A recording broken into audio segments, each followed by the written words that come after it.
2, Kjerstin, all you. Good morning, guys. So, how many of you have either traveled in the past or have been traveling? It's quite a few. Well, I've been traveling since I was 7 years old because my parents were divorced when I was really little. But one of my horror stories of traveling was when I was an unaccompanied minor. I had a layover from Detroit to, I think it was Missouri at the time where she was living. But the flight attendant didn't get me to my flight on time. So I got tucked into the room of where all the little kids are either lost or just don't really have their parents there. Or just, I got put in that room and they didn't have any food except for like Doritos. And I've always been the weird kid that like veggies and fruits over trash. So my phone was dead and they had one of those old like hang-up phones or whatever that you could use. And so I was trying to go back and forth between calling my dad and calling my mom, trying to figure out where I was going. Because my dad didn't want to drive all the way from, it was at the time it wasn't, we didn't live right in Shepherd Land, to Detroit after he like drove back. But there's, on average, 1.72 million passengers a day. A day? Yes, that is a day on average. Wow. And so this is my tips of how to travel with less stress and not end up like I did. You need a plan because you need to think of where you want to go and how much it may cost and your like booking for your hotel, the flight prices. You can always compare those because you never know what kind of deals you can find during certain seasons. And you also need to think ahead because like if it's a tourist area, there's busier times of the year, and then other times it can be less busy and you can find more deals. Because in tourist areas, they also have the food prices during their seasonal times. So if you go during less busy times, their prices will be lower. And what I like to do when I plan is I plan my first and last day, like how I think it'll go. Obviously, there might be changes, blimps in the road, but always plan your first and last day, so that way you're fine. Now, compare before you book prices for flights, hotels, and your locations, because some locations, if you're directly in the city, are going to be costly, compared to where if you go a little bit out of your way and just spend a little bit more on like the transportation to get to where you want to go, it's going to be cheaper. And also you want to look at if renting an apartment, like if you have a longer trip, renting an apartment might be cheaper than staying at a hotel and paying $100 every night. Packing, be organized and limit the amount you take. It's always best to pack light. I know this is hard for you girls. Easier said than done.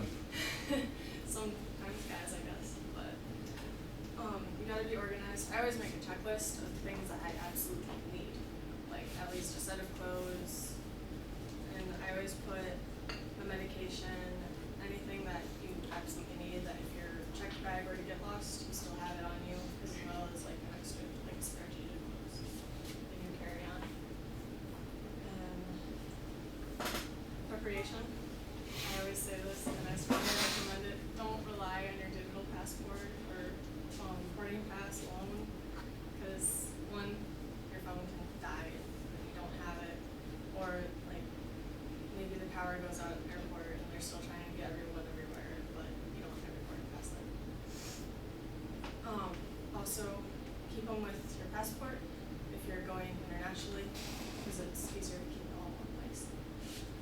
I always take a screenshot from the app, so it's in my photos, and then I always print one, keep it in my pocket just in case. Because yeah, it's happened before. Yeah, I always print my itinerary, my flight tickets, my confirmation number. And then never keep all forms of ID or access to your cash in one bag either, because if you lose one bag, then or that one bag, you kind of mess it up for a while. Show up early at the airport, and before you go to the airport when you're packing, you should check the regulations they have on their bags, because some airlines can be different than others. Like I flew on Allegiant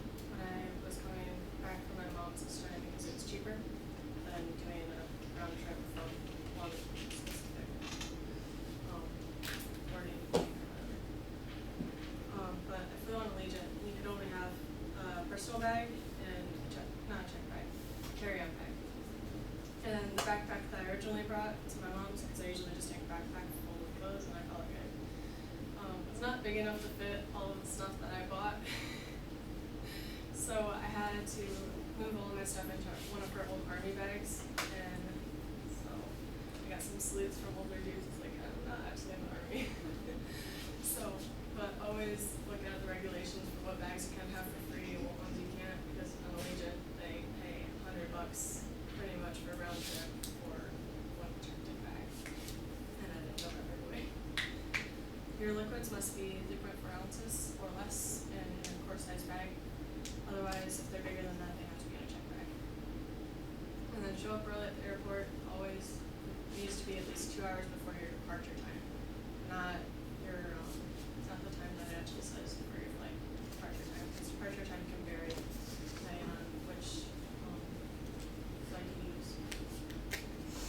During the flight, have something to occupy yourself, whether it be your music, your phone, a book, because you're not always going to get lucky to get the window seat. Where I have always been kind of lucky, except the last time that I went. But I've always either, when I was an unaccompanied minor, I would either get updated to like first class or I'd get the window seat because old people were like, oh yeah, you can have it, you can have it. But this time I was sitting next to an old grumpy man. He didn't want to give up the seat. So I was glad I had my book with me because that's what I usually do anyways. After the flight, don't forget your bags and don't throw away your boarding pass at the airport, because the little barcode on it has your name, your address, where you were going. It has so much information on it that you don't want to give away, because if someone were to dig through the trash because they really wanted to find one of those barcodes, then they can pretty much find you if they're that determined. And then if you don't already have a ride planned for where you're going, then maybe look into renting a car. This also can go with the planning part of it. Like maybe book the car before you get there. And enjoy your trip. Always be flexible, but always have fun too. You need to be flexible because if something goes different or unplanned or your flight gets canceled on the way back home, then you just need to be prepared for that. These are where I've been. The red is where I've called home before. My mom lives down in Georgia right now. She used to live in Maryland and Missouri. And then obviously. Oh, so you get to fly into Atlanta a lot. Yes. That's huge. Yeah, it is. But she really tries to fly me into Florida instead because it's less busy. Gotcha. So it's less stressful. Don't like Atlanta. So, yeah, what about that? Cool. Well done, dude.